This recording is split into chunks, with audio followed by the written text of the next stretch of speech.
Using your flash isn't just for indoor use.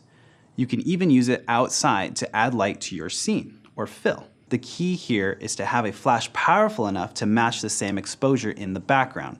Often, onboard flashes on cameras won't necessarily be powerful enough when fighting backlit daylight. All right, so we're here outdoors in the park, and as you can tell, I have the sun beating down on me. And what we're gonna do is we're gonna try and use the flash to fill in the shade that is facing me, the cameraman, with my subject. Now, if you take a look right now, we'll turn the flash off to start with, and we're just gonna take a picture. What I'm trying to do is I really wanna expose the background. I really wanna see the background. I wanna see that beautiful park. I wanna see that sunset, that beach. I wanna see the brightly exposed background, and I wanna see my subject.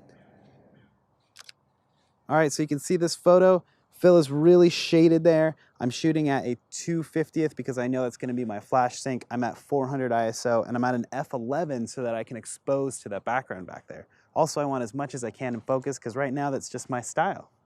So let's turn the flash on, and I have the flash at full power. Now I'm starting with full power on the flash because I'm basically battling the sun, and that's a lot of light.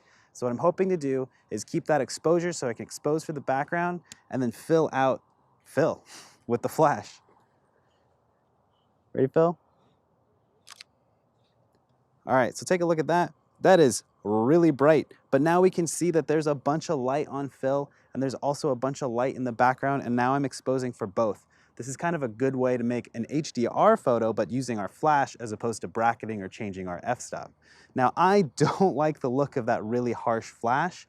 Let's try doing 3 different things. I'm gonna go ahead and start by bringing the power down on the flash first. So I brought the power down on the flash by half. So now I'm at half power on my flash. I'm still at the same settings. That's 400 ISO, 250th of a shutter because that's my camera's sync speed for the flash. And I'm still at f11 to expose that beautifully lit background. Here we go. All right, that's a little bit cleaner. That exposure from the flash is a little bit more full. Again, I don't think that a hard flash light on Phil is that flattering for anyone because it's so harsh. So let's go ahead and get my diffuser and put it on there and see what that does as the second thing. I've got my Gary Fong diffusion on my flash. I've articulated my flash from going this way to straight up. I'm gonna hopefully get all this light coming out, spilling onto Phil.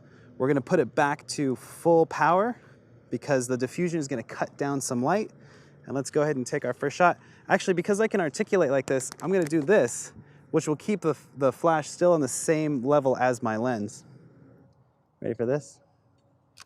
All right, that's a little softer, a little bit more workable. It's not, again, my style. It's definitely a little softer and a little better than the harsh flash. Now, the third thing I'm gonna do is get on that remote flash. I've got my remote on my camera. I've got my remote receiver on my flash. This remote is really cool. It's a Photix remote, and actually you just put the batteries on, turn it on, and the channel's already preset up. You can change the channels later, but it's really just plug and play. So the big thing in here is I don't want to fill Phil's face because it's so just even light. I want to be able to move the light like we do with our hot lights. I want to make his face a little bit more dynamic with contrast and light. So I want to move the flash away from the lens and not the light coming from in front of him, but to the side of him. So just because I have long arms, I'm gonna hold this flash up here and a little bit high. I'm gonna come down and shoot Phil right here. Here we go. All right, a little bit more creative, a little bit more contrasty, a little bit different. Well, that's a little too much.